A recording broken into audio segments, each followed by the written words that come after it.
ললিত খুন করেছে শ্যামলীকে, ভোলা পাশের বাড়ির কাজের মেয়েটিকে। বিয়ের 13 মাস বাদেই হালদার বাবু গলা টিপে মেরে ফেলেছেন গর্ভবতী স্ত্রীকে। ননিবালার অবর্তমানে তার 50 বছরের জীবন সঙ্গী প্রাণ কিশোর চেটে পুঁটে খেয়েছে পুত্রবধূর যৌবন।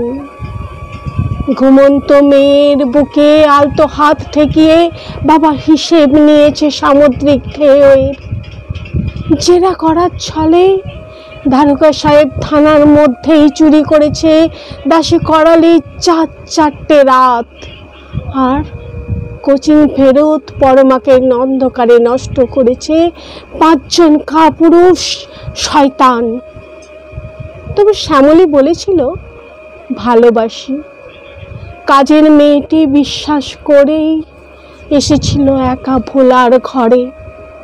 মৃত্যুর আগের মুহূর্তেও হালদার বাবুর পা ধরে ডুকরে উঠেছিল তার স্ত্রী, আমাকে মেরো না, তুমি যা চাও তাই পাবে। প্রাণকিশোরের বৌমা বলেছিল, আমি তো আপনার মেয়েরই মতন বাবা। শরীরে বাবার কাম হাহাকারে পুড়ে মরল মেয়েটি। পায়ে ধরে করালিও কেঁদেছে, আমাকে সাজা দেন গো বাবু, সাজা দেন, ইজ্জত নিবেন না।